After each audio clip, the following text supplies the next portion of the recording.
Existe um sinal preocupante aparecendo na economia brasileira e ele merece a atenção de qualquer pessoa que trabalha, empreende, paga aluguel, sustenta uma família ou depende de um emprego. Quando cresce o número de empresas recorrendo à recuperação judicial, a discussão deixa de ser apenas sobre empresários e passa a envolver trabalhadores, fornecedores, consumidores e toda a cadeia econômica. Está começando mais um boletim informativo aqui no seu canal Movimento Brasil Patriota. Eu sou Ademilson e hoje nós vamos falar sobre um assunto que vem provocando forte preocupação no setor produtivo brasileiro: o aumento dos pedidos de recuperação judicial e as consequências que dificuldades financeiras enfrentadas pelas empresas podem produzir na vida da população. Primeiro, é importante entender exatamente do que estamos falando. Recuperação judicial não significa automaticamente que uma empresa já faliu. Trata-se de um mecanismo previsto em lei para empresas que enfrentam uma crise financeira e procuram reorganizar suas dívidas, negociar com credores e tentar continuar funcionando. Mas existe um ponto que não pode ser ignorado. Quando cada vez mais empresas precisam recorrer a esse instrumento, existe um sinal de pressão financeira sobre parte relevante do setor produtivo. E é justamente aí que a preocupação começa. Uma empresa não funciona isoladamente. Atrás dela existem funcionários, fornecedores, transportadores, prestadores de serviços, proprietários de imóveis, instituições financeiras e famílias inteiras que dependem daquela atividade econômica. Quando uma empresa perde capacidade de pagar suas contas, toda essa corrente pode ser atingida.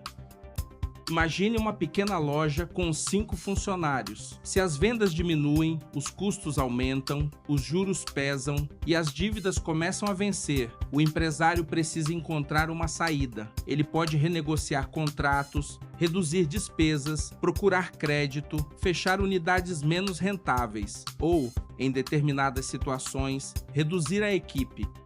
Nenhuma dessas decisões é simples. Agora multiplique essa dificuldade por centenas ou milhares de empresas. É por isso que dados sobre recuperação judicial precisam ser acompanhados com atenção. O conteúdo que deu origem a este boletim menciona uma alta de 6,2% nos pedidos durante determinado primeiro semestre. Como não estamos consultando neste momento uma base externa atualizada, esse número deve ser entendido como uma informação apresentada pelo material original, e não como uma estatística independente verificada aqui. Também é necessário fazer uma correção importante em uma conta apresentada no conteúdo original. Uma alta de 6,2% em um semestre não permite simplesmente concluir que haverá aumento de 10% em um ano ou de aproximadamente 50% em 4 anos. Resultados econômicos não evoluem obrigatoriamente em linha reta e podem mudar bastante de um período para outro. O que permanece relevante é a pergunta central: por que tantas empresas chegam ao ponto de precisar renegociar judicialmente suas dívidas? Existem diferentes fatores possíveis.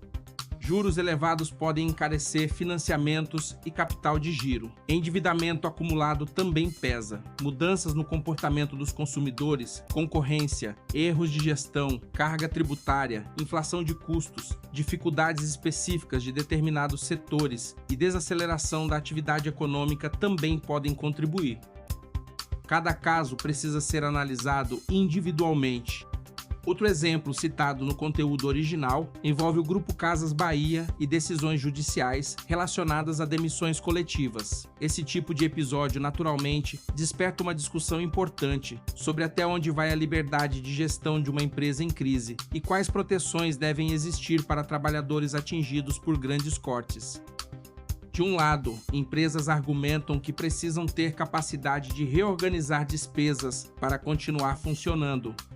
Do outro, sindicatos e trabalhadores podem recorrer à justiça, alegando que demissões coletivas precisam respeitar procedimentos trabalhistas, negociações ou decisões judiciais aplicáveis ao caso.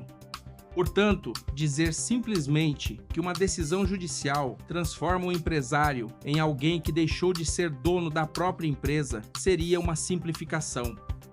Mas a preocupação empresarial também não deve ser desprezada. Se uma companhia realmente não possui dinheiro suficiente para manter toda a sua estrutura, impedir qualquer reorganização financeira pode aumentar a dificuldade de recuperação. A questão central passa a ser encontrar uma solução que preserve o máximo possível de empregos sem inviabilizar a própria atividade econômica que sustenta esses empregos. Esse equilíbrio é extremamente delicado. E existe outro ponto que interessa diretamente a você. Emprego sustentável depende de empresa sustentável. Não existe geração permanente de empregos sem investimento, produção, comércio, serviços e pessoas dispostas a assumir riscos para abrir e manter negócios. Por isso, independentemente de preferência política, qualquer governo precisa observar com enorme atenção a saúde das empresas brasileiras. Quando pequenos e médios empreendedores começam a fechar as portas, os efeitos aparecem rapidamente nas cidades. Um comércio fechado significa menos movimento. Menos movimento significa menos compras de fornecedores. Menos compras significam menos produção. E a redução da produção pode produzir novos cortes de vagas. É um efeito dominó. Ao mesmo tempo, indicadores de emprego e programas de transferência de renda precisam ser analisados separadamente. O conteúdo original afirma que pessoas desempregadas seriam colocadas no Bolsa Família para reduzir artificialmente a taxa de desemprego. Essa afirmação, apresentada dessa maneira, não descreve corretamente como a taxa oficial de desemprego é calculada. O desemprego é medido por metodologia estatística própria, levando em consideração fatores como procura efetiva por trabalho. Receber benefício social, por si só, não determina automaticamente se alguém entra ou sai da estatística de desemprego. Esse detalhe é importante porque uma discussão econômica séria precisa cobrar resultados do governo utilizando argumentos que possam ser sustentados. E cobrança não falta. O governo federal precisa explicar como pretende estimular investimento, melhorar o ambiente de negócios, controlar despesas públicas, oferecer segurança jurídica e impedir que novos custos acabem sendo transferidos para empresas e consumidores. A reforma tributária também desperta dúvidas legítimas sobre seus efeitos em determinados setores. Mudanças tributárias podem beneficiar algumas atividades e aumentar custos em outras, dependendo da regulamentação, das alíquotas e das regras de transição.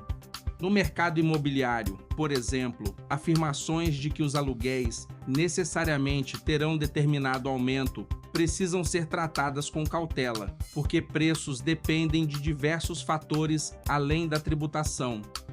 Mas uma coisa é indiscutivelmente relevante: qualquer aumento expressivo de custos tende a gerar pressão sobre quem produz, vende, aluga ou presta serviços. E no final essa conta frequentemente chega ao consumidor. É por isso que você precisa acompanhar não apenas discursos políticos, mas os números da economia que entram na sua casa.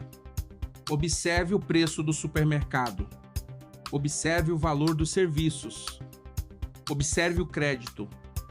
Observe os juros. Observe quantas lojas estão abrindo e quantas estão fechando na sua cidade. Observe também como está a situação das empresas que empregam milhares de brasileiros. O debate político fica muito diferente quando nós deixamos os slogans de lado e começamos a observar aquilo que interfere diretamente no bolso das famílias. O Brasil precisa de empresas fortes, trabalhadores protegidos, responsabilidade fiscal, segurança jurídica e condições para investimento. E quem estiver no governo, seja qual for o partido, precisa ser cobrado por esses resultados. Recuperações judiciais não podem virar apenas mais um gráfico compartilhado nas redes sociais. Elas representam empresas tentando sobreviver a uma situação financeira difícil.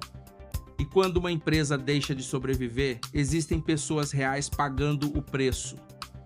É por isso que acompanhar esse assunto é tão importante.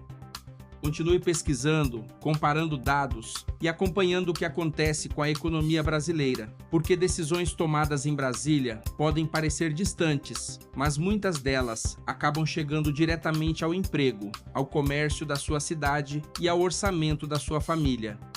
E Deus abençoe a sua vida, que Deus abençoe a sua casa, que Deus abençoe a sua família. Muito obrigado pela sua audiência. Até o próximo vídeo, se Deus quiser.